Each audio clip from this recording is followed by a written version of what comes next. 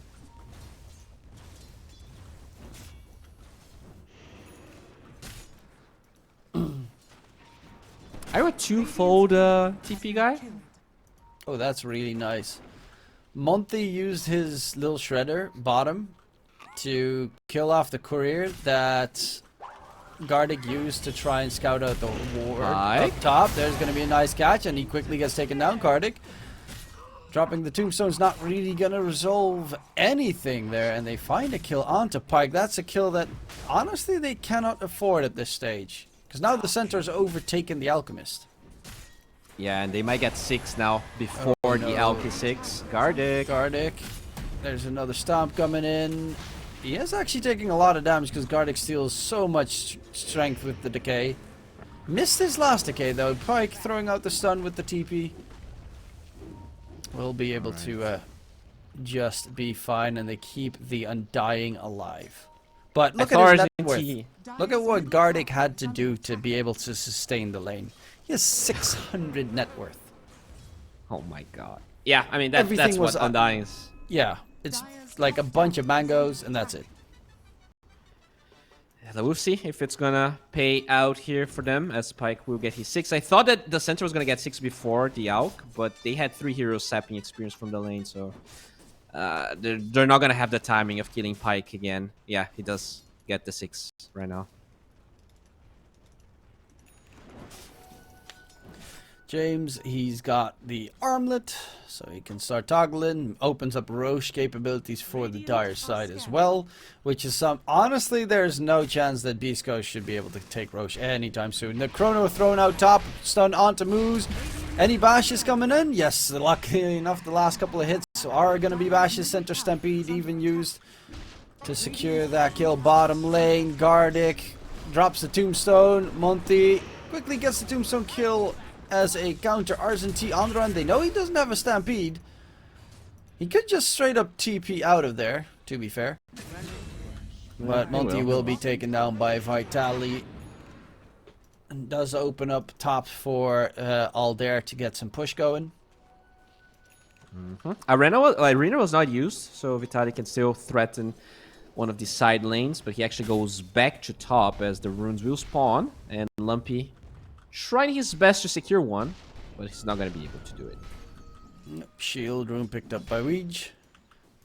Top lane, Aldair being chased by Vitaly. There's Moose as well. He does have a leap.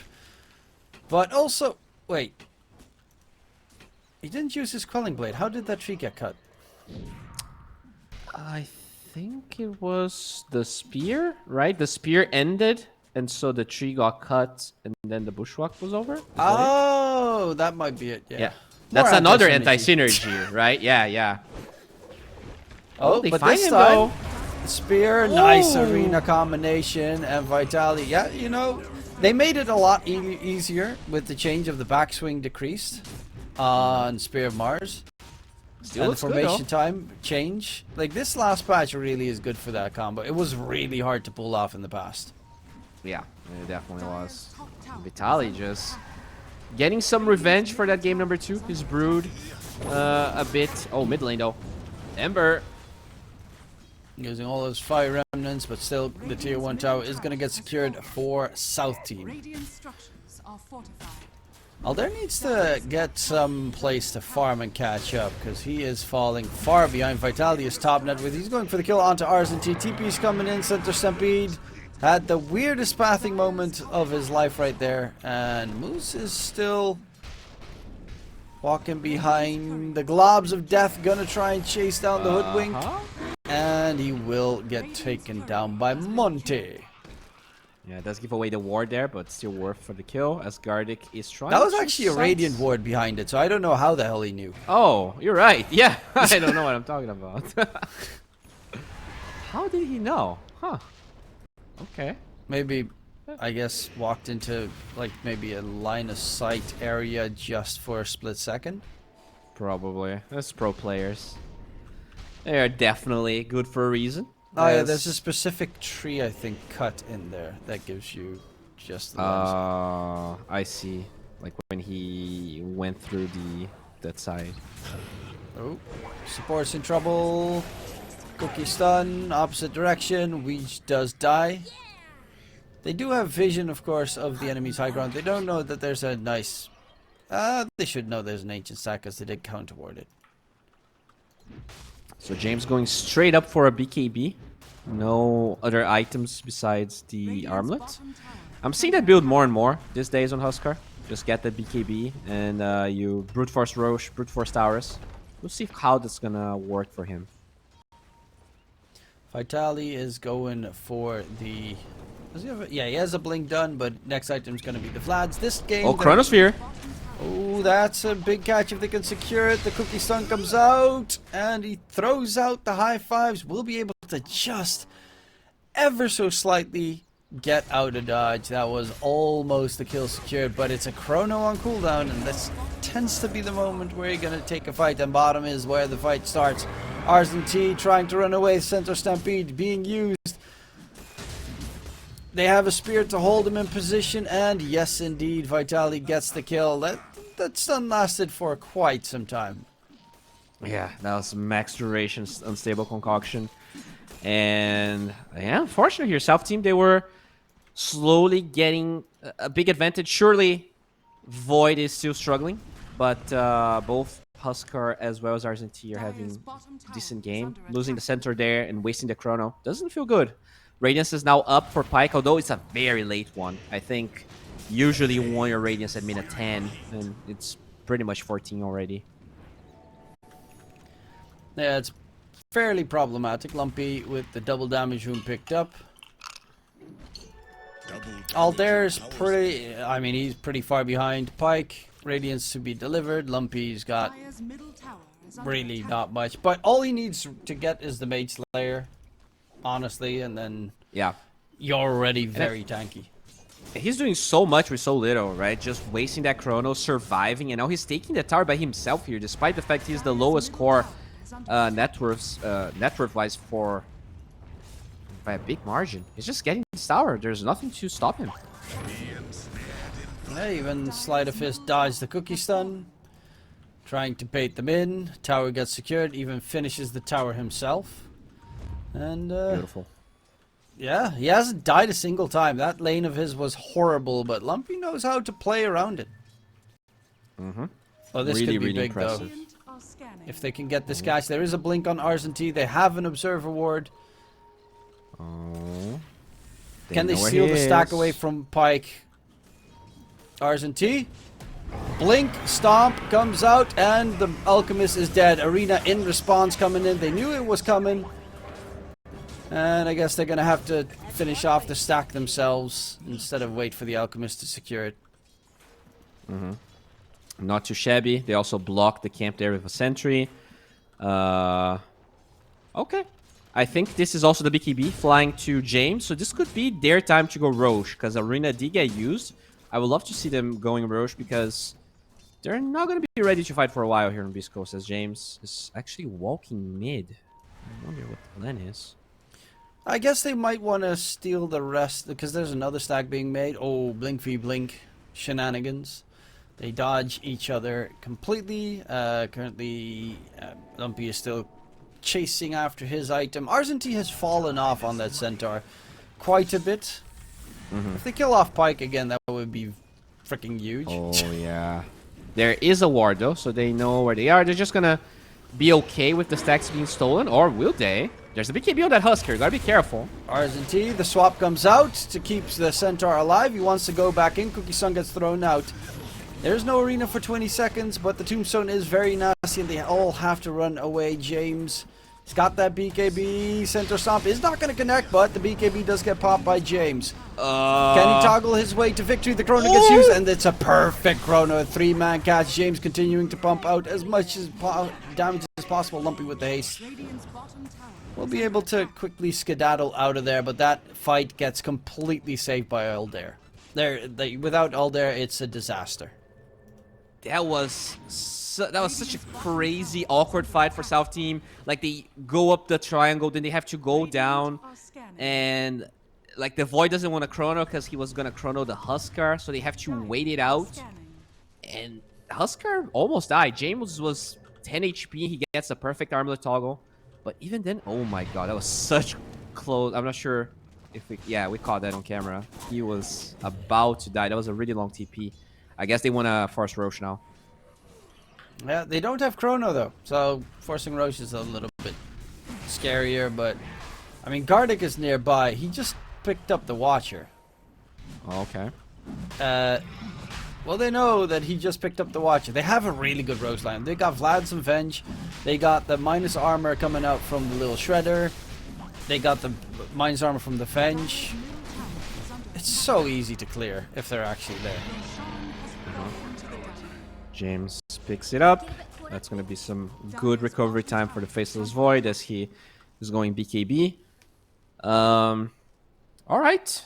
So South Team still looking pretty strong here, despite this game number 3 being a bit over the place. The Alk, he only has Radiance. Like, he has 3,000 gold, but buys a Blink. I don't know, man. I'm not feeling a lot of confidence from Pike's Alk right now. Yeah. Does he have anything? Okay, yeah, Blink, Radiance. I mean, still top net worth, and Alk does have like a great timing around 25-30 minutes. Now with the addition of corrosive weaponry, Vitality, that's a big kill. He's been part of 9 out of their 10 kills. And on the run, they should be able to still finish him off because he has a Burning Spear debuff on him. Or can they? Monty might as well just throw out the kisses. Need to connect a bit. Oh, he actually walks into the glob. Oh, he walked into the dot on the floor, so he couldn't blink out. He almost managed to make it work. He definitely made them work for it. But yeah, that kill was worth about 700 gold to Monty. And knowing that there's no arena, they can pressure this tower. The respawn timer of that Mars is not going to scare them whatsoever. Yeah, there's the push behind it. Gotta use that first Aegis timing of the game to its maximum. They have Chrono, they have the Vlads, as you pointed out, the Solar Crest. I mean, honestly, I wouldn't be surprised to see them at least booping the tier 3 tower, trying to force them back, because Arena is still down for 20 seconds. So this is a huge timing for South Team Gardic is cutting the creep wave with the smoke. Okay. Oh, he actually got the full wave. All right. Yeah, he's got level 10 decay damage plus the level 4 decay. That was really clutch. That was a huge play. Because I think they could have probably forced a bit more if the creeps were there. Now they're forced to probably smoke top or try to get the tier 2 tower. James's next item is going to be big. That's the Aghanim Scepter. Once he's got the Ags, that Ember cannot feel as survivable as he normally does. Jump in, center stampede, but he's got the Fire Remnants down. It's pretty easy for him to disengage if you don't have the entire team on top of you. And now center stampede is being used. Yeah. They still have 2 minutes of Aegis though. I wouldn't be surprised to see them try to pressure mid because they have a catapult as well. It just makes it a bit hard for them to engage. Gardick's doing too much. He's stealing the XP rune as well. Wow. He actually has money for the shard, but holding on it. Maybe getting a 4-staff. Yeah, he's hoping to get a free shard from the Tormentor. Because Hoodwink shard is okay, but it's not great. The boomerang is... Sure. Yeah, it's a bit meh. The tombstone is definitely better. They're But will they ever the get a Hoodwink. Tormentor though? They're chasing, like, excessively after this Hoodwink. This is a lot of time wasted. But they also can't leave him alive because otherwise he's going to cut the creep wave. So it's pretty nasty to deal with. They might lose the actually catapult steal the wave now. Tormentor with the Huskar.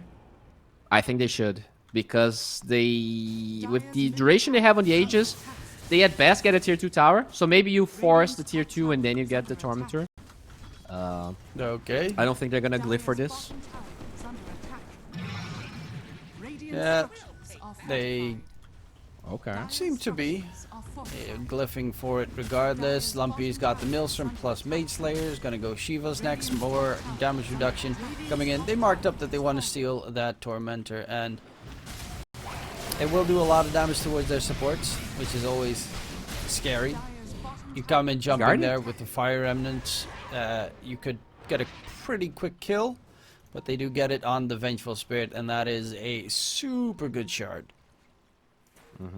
Gardick, by the way, he gave up on the 4-staff and the shard and is going pipe now. That's... Okay, no, he actually does buy the Ring of Tarask and the shard. Okay. They're gonna go for a move. Yeah, the shard is the big one because it's the save against the Chrono, and with that they feel a little bit more confident in taking a fight. Alchemist has his BKB as well. Aegis is expired.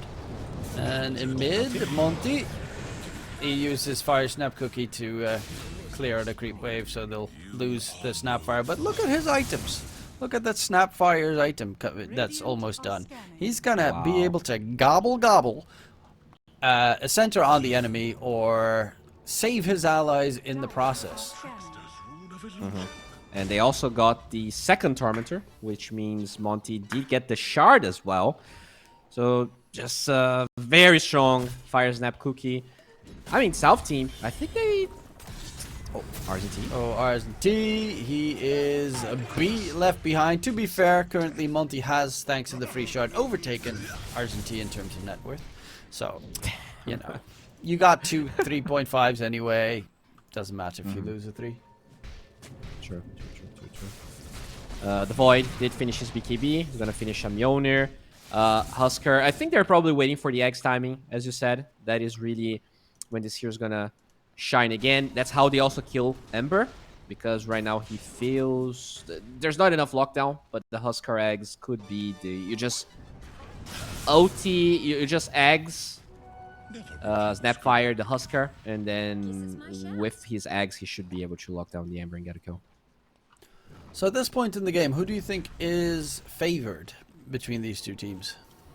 I think South team. I'm not a believer in Alchemist when you're playing from behind like this. He didn't get to play a single fight. Like, all of the net worth he has was useless until this point. And I feel like this is a hero that kind of thrives on supports being low level, low net worth, and you just kind of snowball off of your net worth. In this game, you already have Vlad. There's a lot of armor components, just like game number 2. South team itemized them really well to deal with the minus armor. So, yeah, I don't think Mars can solo carry this game, and despite the great efforts from Lumpy, I am not sure Ember can either. Well, the plus you always have in ultra late game is that you give free Aghanim Scepters away. Granted, Undying is a kind of a weird one, and Hoodwinks is actually pretty good. I've been surprised with... Because it's his old shard plus Ags in one, so it's kind of cool. Yeah. I actually really like the Hoodwink Ags. I don't think you should nearly ever buy it, probably. But it's still pretty cool. Yeah, it's nice. I think he can be really powerful. This game, honestly, I feel like if Bisco's gonna win, it's gonna be I feel like they need to bait South Team in, get a really good tombstone save. I don't think this is a game where Biscos will aggressively engage. They have to set up the means for a good fight, and this might be it. Going in, there is the leap of death, the gobble from Monty. First showing, tosses him on Vitality, and yeah, honestly with the Mars dead, there is just nothing that they really have left in the tank. RST spots out Moose. Does need a bit more to be able to kill him. And Moose will be able to get the TP out, because Aldair doesn't even get a single right click in. 40 seconds for Roche out there. He's not going to be able to scout it now, but yeah, they have everything to be able to secure the second Roshan, and then that's probably when this draft is supposed to win the game. In an ideal game, you use the advantage to win with second Roshan.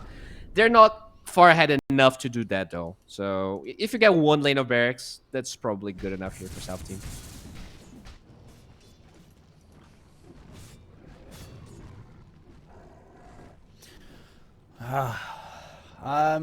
I'm worrying here for Beast Coast. It's starting to look a bit rough. I do think that the pipe will definitely help, because currently they don't really have physical damage on South Team. They're only magic damage. But that second Roshan is going to be pretty big. The Aegis, Cheese. Give the Cheese to Centaur. The Aegis on the Huskar, and go ham. Yeah, that's the scary part. If you can Mage Slayer everyone with the Ember, and there's a pipe on top of your heroes, they're going to be doing 0 damage pretty much on South Team. But if they're just hitting your barracks, then the pipe and the Mage Slayer doesn't really do that much. So they're going to have to set up a really good fight where pipe is activated on everyone. The Ember can constantly slide of fist. You have to like slowly wear South Team down and bait them into a bad fight as well. Very good read here from Lumpy, just remnants away. Yeah, he wanted to grab the Wisdom Rune, but they were coming. So no sneaky shenanigans coming in. Monty chasing after Aldair. In case they jump Aldair, he could also gobble him to safety. Because it's a nice tool offensively and defensively, which is probably the coolest. I love the I think it's one of my favorite Aghanim Scepters in the game. The only problem is it can really cost you the game so much. Yeah, it is true. You miss it, or you throw it on top of like a lot of heroes that can react to the gobble up. But so far, pretty good ones that Monthly was able to use. As now they're gonna go high ground here. It is time for Beast Coast. Do they have the pipe? They do. They use fortification already on South Team, so they don't have fortification themselves. Oh. And Sharpshooter almost gets rid of the Huskar's life. Right there, they need to wait for the next creeps to come in. Ember is split pushing top lane pretty nicely. Lumpy TPing back, and they're looking to get ready for a fight. They do have Shivas on the Ember now, so the HP region is going to be reduced further on the Huskar. There's a random Gauntlets of Strength on the side, by the way. Just wanted to point that out. Yeah, I'm confused by that as well. I think it's Alchemist, but I'm not sure. I'm thinking it's probably Huskars.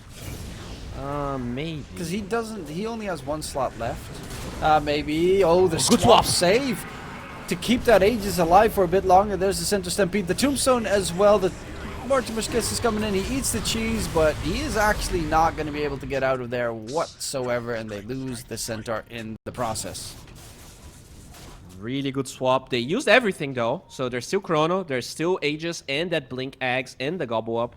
They have to be careful here, Biscos. You can't just separate. Honestly, I wonder if South Team... Okay, no, they're gonna TP the Huskar away. I thought that maybe they would have tried to go high ground again, but they will respect Biscos' defenses. Weege is closing in on his Ags on the Vengeful Spirit, so you can even go for aggressive swaps at that point in the game. Let's see, Mars Refresher, Lumpy's going for his Aghanim Scepter. He already does have that Shiva, so much damage and healing reduction, especially against the Huskar, is going to be crucial. Alchemist has his AC, so they're building up auras on this Radiant side, and that's such a big difference maker compared to game number 2, where they had 0. Now they've got... Okay, so they got AC aura. They have Shivas. I would count Mage Slayer as an aura because it's like an AoE debuff that you throw out, and he gets like... They have lads. They have Vlads. They've also got a Mage Slayer on the Hoodwing now. And a pipe. Yeah, they got tools. Even the Acid Spray is really solid because it's AoE armor reduction. Oh, Gardic. He got spotted by that ward. If the Undying is dead, the save is gone. True. They don't have creep waves, though. They were able to fully push. Oh, you're right. Yeah, they do have that one. They're going to have to go through the tower again. They did do a lot of damage bottom, but they're going to run bottom, which is the smart move. Yeah, there is not going to be a fortification. They use it too late to keep it going. That's bad. And they have a second fortification, though. Okay, 20 seconds for the Undying. Actually, the creeps holding got the killed. Probably. Backdoor protection is almost gone, but they do manage to get rid of the tool that they need. Alchemist, do they want to jump in? There's going to be the stomp onto Vitali. There is the duel from James. Will lose his first life. Vitali does die. And Alder is actually dropping right now, but the Chrono is just on the edge. Can James get it done? He's going to leap forward, but he jumps into the Chrono. The Tombstone save comes out as well. James will get rid of the Tombstone. He's stunned. But James is in trouble, and Monty is the last one left. Monty is going to get taken down, and it's a full team wipe. They went in, and they got obliterated, but...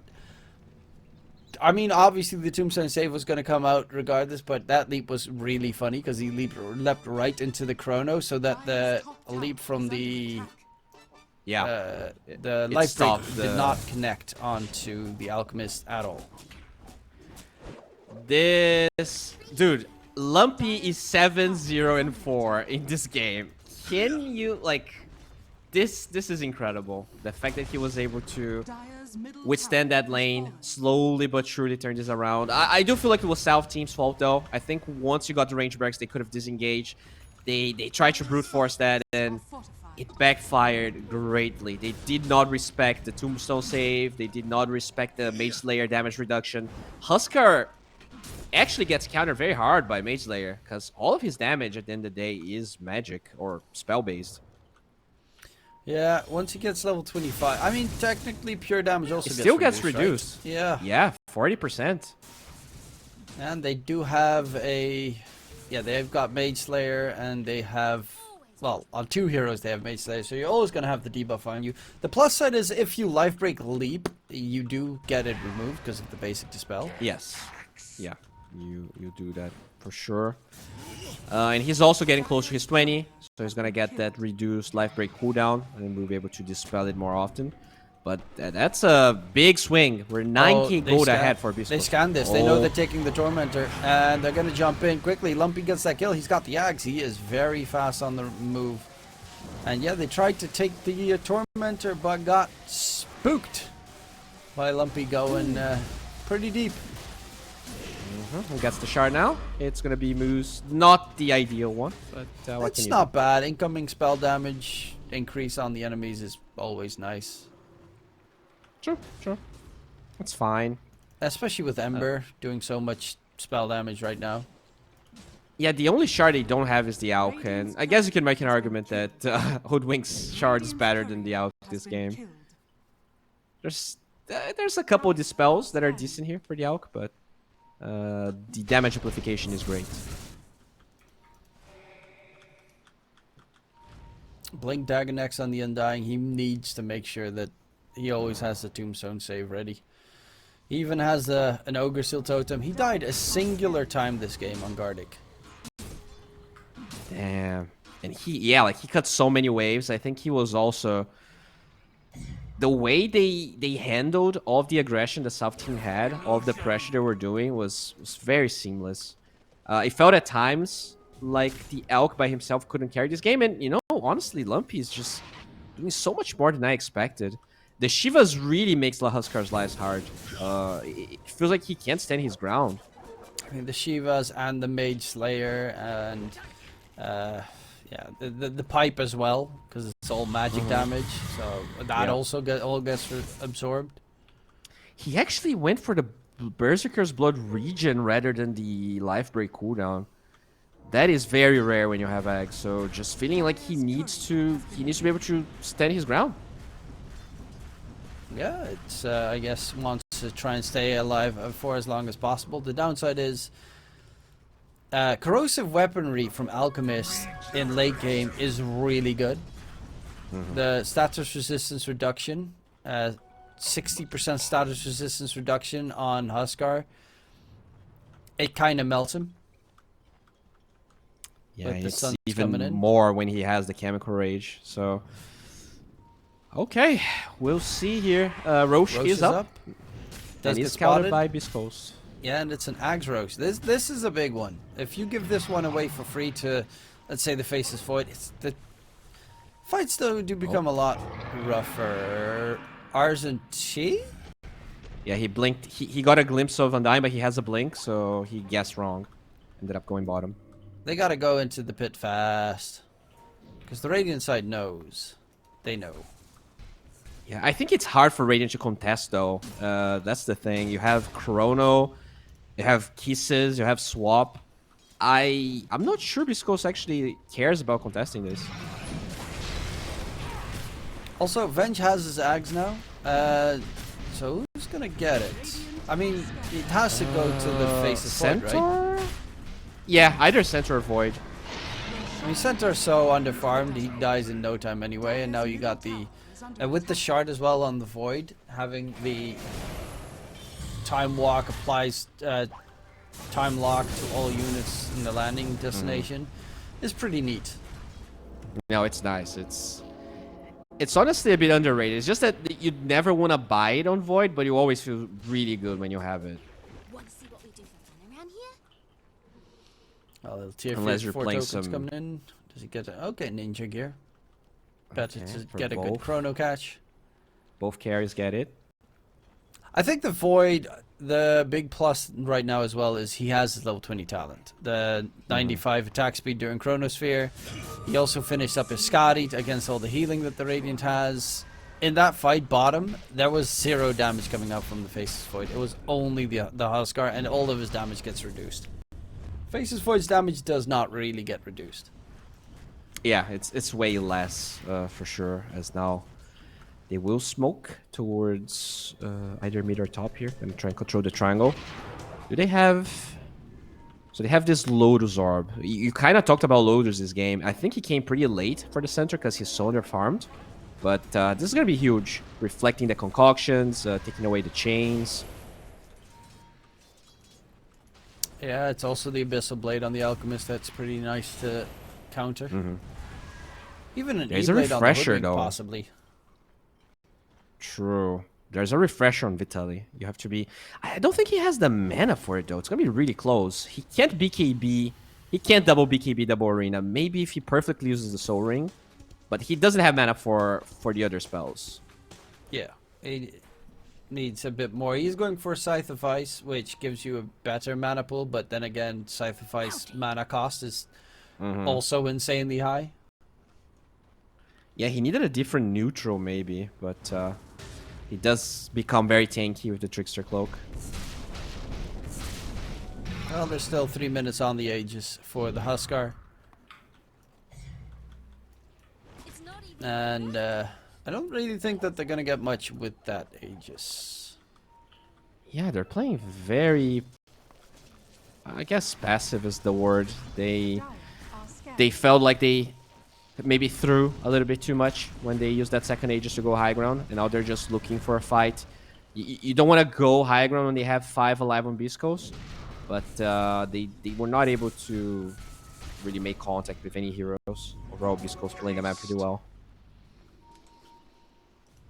It is actually, all things considered, not a bad idea if they take this late on South Team. If you get pure damage on the Burning Spear's pure damage from the Husker, that would be a very big increase in their damage output.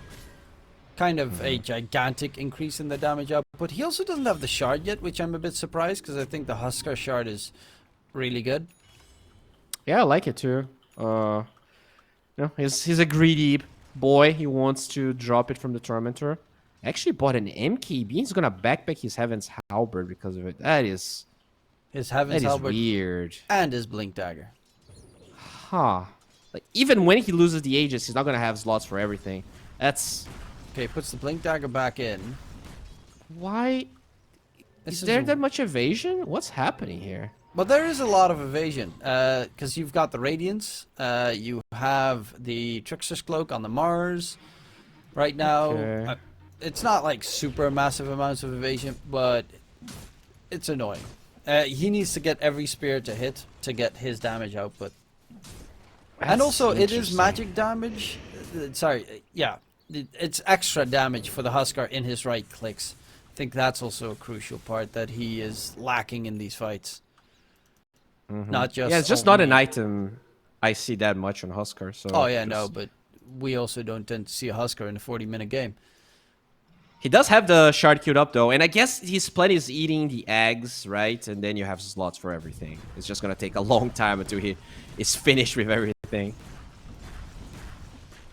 In the meantime, Faceless Void is going for the Refresher Orb. He already has the recipe. So these days the recipe is only 200 gold. I forgot that it's so freaking cheap, the recipe, because Tiara of Celemene is incredibly expensive. Yeah. Okay, so Refresher's gonna be ready for Void. They just use this Aegis as a farming Aegis here. I think you're right. You know, I think it's not only about self-team scaling a bit more, but it's also the fact that Alchemist is 6-slotted in a way, and you're just wasting that timing from him. But regardless, beastcoast does smoke after they know the Aegis is over. Okay, yeah, Have Lumpy's got the Lincolns, Mars has the Refresher, Alchemist, I mean, he's got buyback, so that's a plus. Okay. Monty, he knows where they are.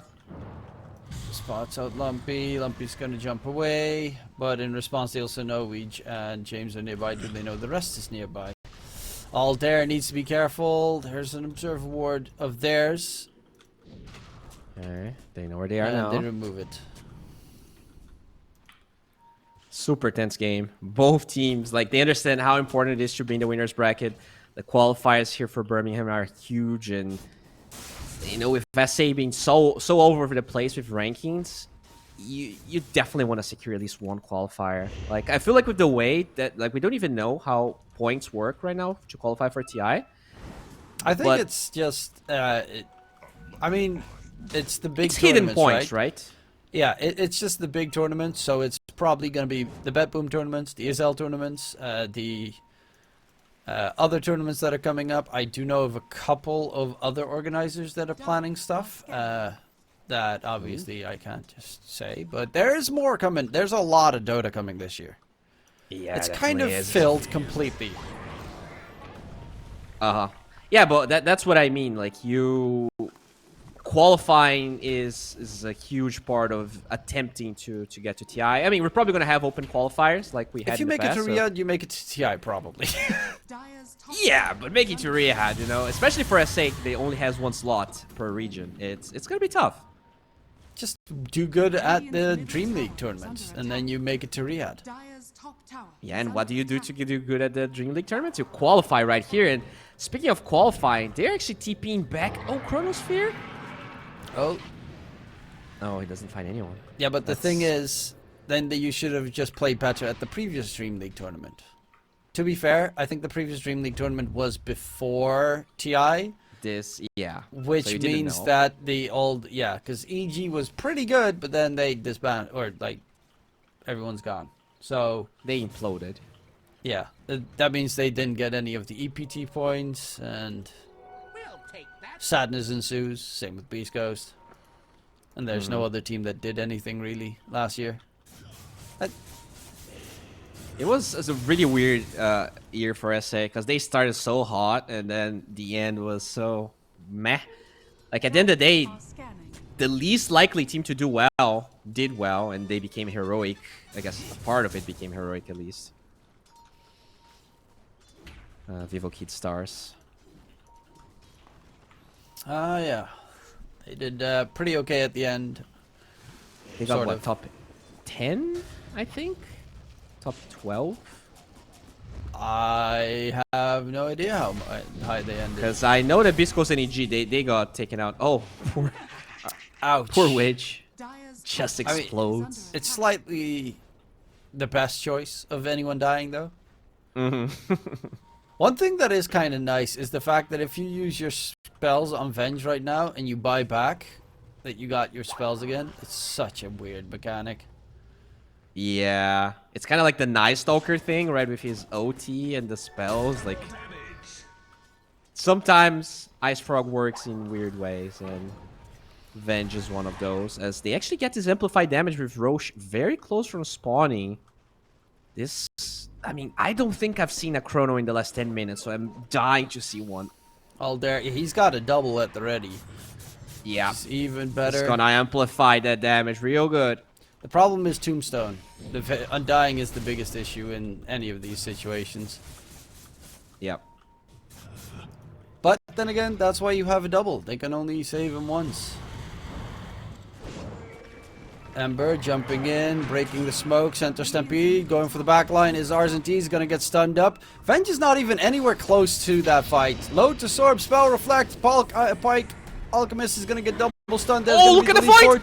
Aldair going in for the catch, but there's a Tombstone save. Aldair trying to get rid of the Tombstone quickly. Chrono gets thrown out, and now the Alchemist is stuck. There's going to be the refresher used. In the meantime, second round of cooldowns coming out from the Mars. There's the second Chrono catch coming in. Is the Alchemist He going to has no die? damage! He's dropping, but yes, fine. They do manage to get the kill. Aldair out faces Void. Can he get the leap? He's silenced up. The faces Void is dead, but in the meantime, James is trying to pump out damage. He leaped forward. The problem is he doesn't have his level 25, so he's just not getting any damage in. That fight was weird. Honestly, I don't know how else to say it, but weird.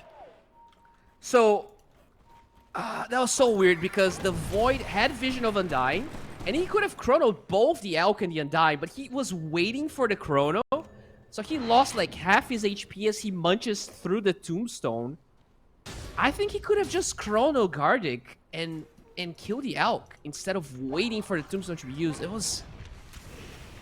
I mean, that was crazy. I guess they kill the Alk so they can Roche. But Ember, he's yet to die. Lumpy's like proving me wrong 100% here. He is solo carrying this game as an Ember, and I was not sure it was possible. I don't even know what was happening in that fight. It was weird. Like, he was just sleight of fisting everyone, and they do no damage. Like... They cannot kill the Alk. He's not even that tanky. Like, he's 3k HP. Like, if you look at his net worth for this stage of the game, he's not that farmed. He actually is tied with Aldair in net worth. But the Void couldn't kill him. Bottom lane is being pushed in, and Ember doesn't have a TP for 20 seconds. Okay. Elk is almost up, so he's looking to get that money. But Undying is forced to TP back, otherwise they lose their melee racks. That is. So they're gonna Roche with everyone respawning here. I guess there's no chrono though, so they know they're not gonna be able to fight. Yeah, that was... So they threw everything they had on the Alchemist, but he just stayed alive. The Faces Void had no damage in that fight. The only damage they have really came from the Husker, but the Husker wasn't anywhere close to the roast thanks to the arena coming out. To the fight. It was a very awkward one as well, because the Faces Void chronoed his allies like 3 times. Yeah. They were all stuck. It was a really weird fight because the RZT he initiated from the side, and they had no vision, so he just tried to tank a couple of spells, get vision for his team, but it also meant they couldn't reposition once they found the targets they wanted to kill. So the only repositioning they have is Snapfire Eggs, which, you know, threw Void pretty much where he needed to be. It's just that without that MKB, he definitely felt lacking in terms of DPS. Does get the 25 now, though. I wonder if he gets the Chronosphere AoE for so that he can lock down the Undying, or if he feels he needs the backtrack. Backtrack seems to be just too good. Yeah, but you have 2 Chronos, though. And he's That is thinking about true. it. Like, I'm not sure dying is the problem this game. Like, he died, but mostly because he didn't kill anyone. Yeah, but that's also, if he stays alive, he can use more of those time walk leaps. He didn't really use any of them in that fight because he was just double chroning on the same spot.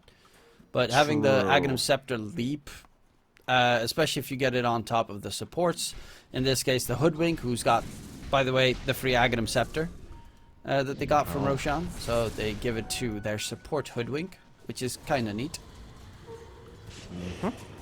Yeah. R's and T. Just chilling. They have that double chrono. You always have to fear the double chrono, even though the damage did look severely lacking.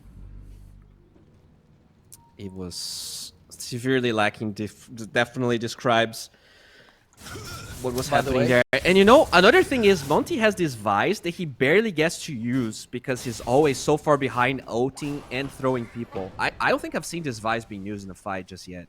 And it's been there for 10 minutes. It's a strange game indeed. MKB is now also done in the Faces Void, so he'll hopefully have a bit of damage increase coming off him. Also, Yeah. no talents learned on him. He's still thinking.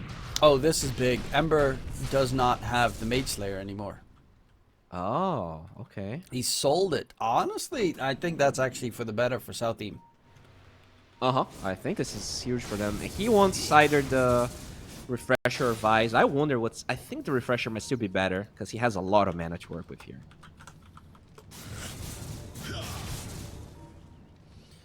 Gets travels, okay.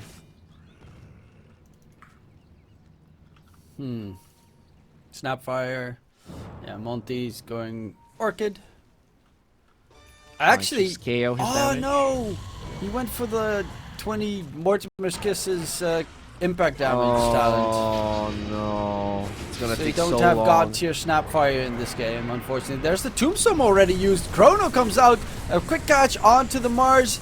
Can they get the kill? And indeed, the Mars is going to lose his life. Turn their attention on towards Lumpy. They're going to be more than enough. The Hex comes out. They find 2 kills. Look for more. Make that a third. Pike is going to be the target. James leaps forward, gets the taunt onto Pike. Gonna be chased. Tries to arm the toggle his way out of there. Will be taken down. Rs&T on the run is actually dragging them away from the base. While in the meantime, Weege will also lose his life. Faces Void just chilling in the fountain while all of that's going on.